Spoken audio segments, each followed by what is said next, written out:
My sister stole my identity. No one believed me. I always thought the worst betrayal came from lovers. I never imagined it would come from my own blood, my sister. It started with small things, missing mail, weird bank notifications, a call from a credit card company I didn't recognize.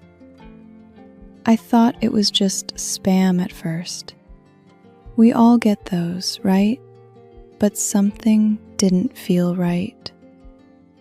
The voice on the other end of the line addressed me as if I'd applied for a loan.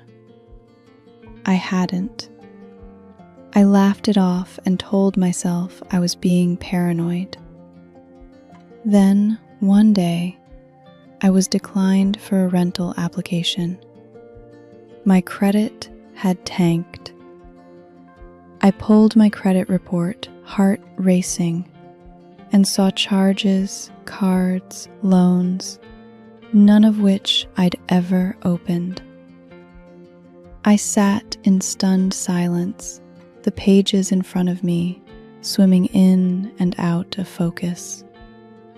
Someone had stolen my identity. I called the bank.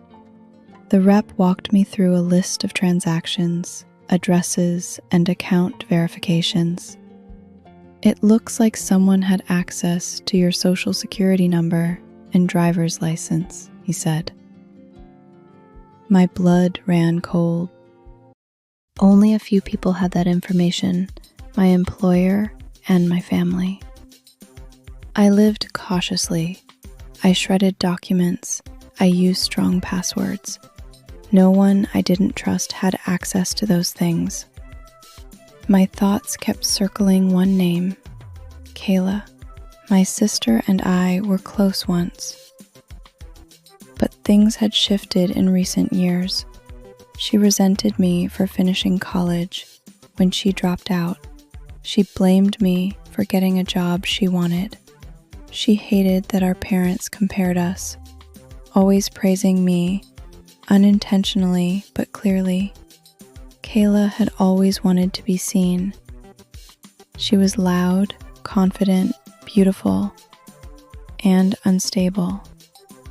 She partied hard, borrowed money she never paid back, and had a history of manipulative behavior. Still, accusing her of stealing my identity felt unthinkable. But then I saw it.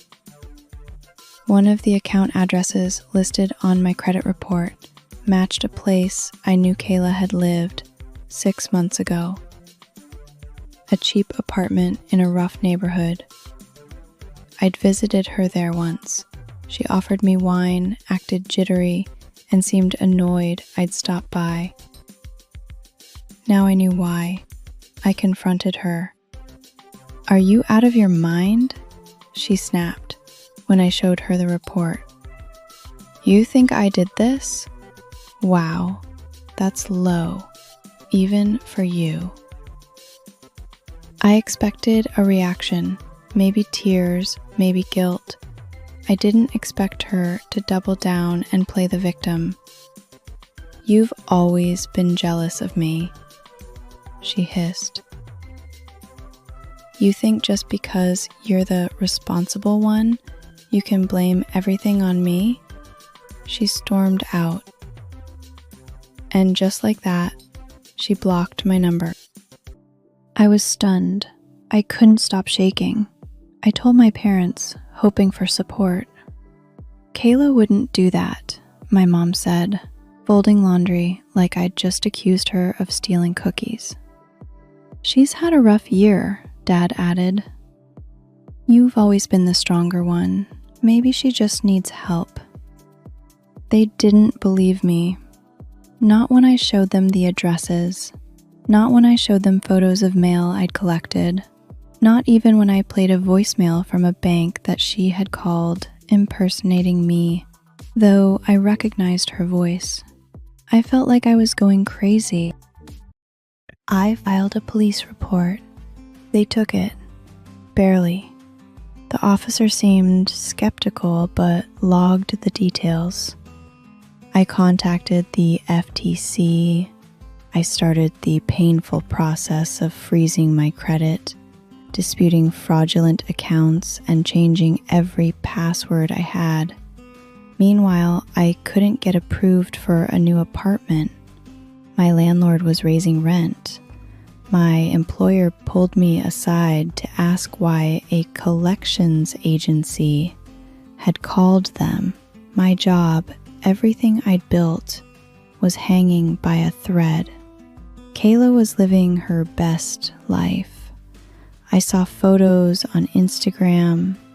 She had new clothes, traveled to Tulum, bought a puppy, all smiles, funded apparently by me. I felt like a ghost in my own life. No one saw me. No one believed me.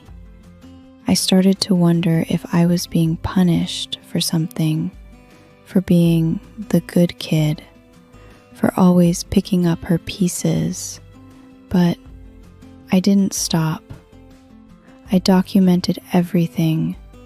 I collected mail, took screenshots, printed emails. I spoke to a lawyer. It cost me a fortune, but I couldn't let her win. Then one day, my lawyer called. "We have proof," she said. "A surveillance photo from a bank. Your sister used your name to withdraw $2,000 from an account you didn't open."